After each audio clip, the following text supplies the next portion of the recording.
was not willing to turn. In 1958, the United States unveiled a fighter like nothing the world had ever seen, a jet shaped like a missile, razor-sharp, narrow wings, a cockpit mounted to a rocket. It was called the F-104 Starfighter, and within a decade, it would gain another name, the Widowmaker.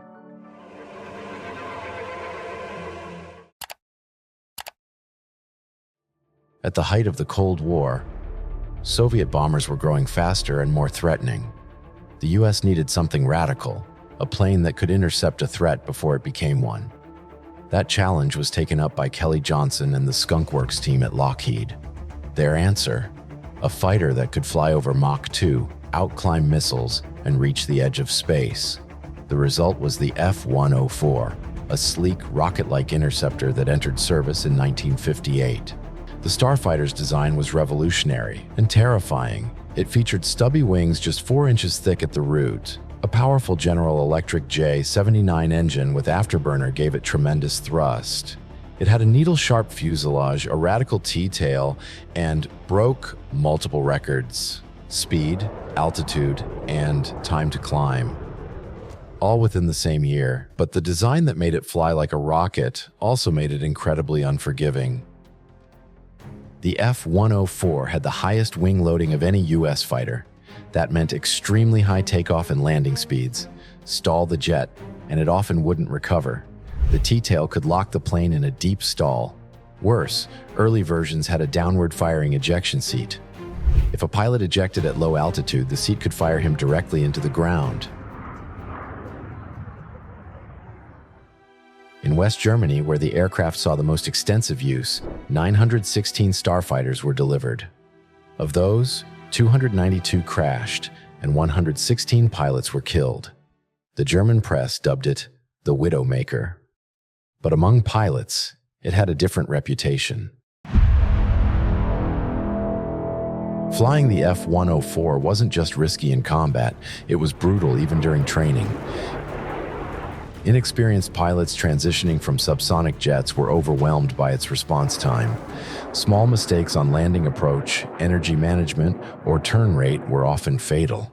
Many air forces revised their entire pilot training programs just to handle the F-104's quirks. But even with enhanced preparation, the aircraft continued to claim lives. To many aviators, the F-104 was the ultimate test of skill. It demanded respect, razor-sharp reflexes, and nerves of steel.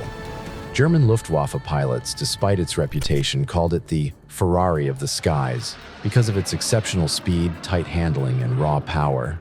Frank Heinevetter, a former German Air Force pilot, shared, It flew well in the whole spectrum, so to speak, but it was not willing to turn.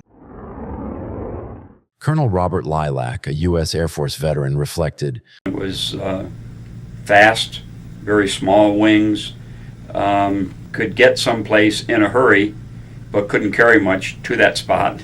Despite its danger, the F-104 wasn't just for show, it saw real combat. During the 1965 Indo-Pak War, the Pakistan Air Force used the F-104 to shoot down an Indian Vampire jet, the first supersonic air kill in South Asia. Though often outnumbered, the Starfighter's speed gave it a psychological edge and a tactical advantage. Over 15 nations flew the F-104, including Germany, Italy, Japan, Belgium, Canada, Taiwan, and Pakistan. Some upgraded it with stronger airframes, better ejection seats, and improved avionics, but the core personality of the plane, its speed and danger, remained. One country flew it longer than any other, Italy. The Italian Air Force continued operating Starfighters until 2004, making it the last nation in the world to retire the jet from active duty. Even NASA saw potential in the F-104, not for war, but for science. It became a chase plane and testbed for zero-G training and high-speed experiments. Astronauts and test pilots flew it regularly. They described it not as a plane, but as a rocket with wings. The F-104 helped train Mercury and Gemini crews and conducted some of the earliest work in spaceplane research. But the Starfighter's history wasn't all heroics and high performance. In the 1970s, Lockheed became embroiled in a massive international bribery scandal. The company was accused of paying off foreign officials to secure F-104 contracts, especially in Germany, Japan, and the Netherlands. Though politically controversial, the aircraft remained in service. It was known by many names: Widowmaker, Zipper, Missile with a Man in It. To NATO allies, it was a marvel. To critics, it was madness. Its silhouette became iconic: posters, patches, model kits, movies. Even today, former pilots still speak of it, not just with nostalgia, but with awe. No other fighter inspired fear and pride in equal measure quite like the F-104.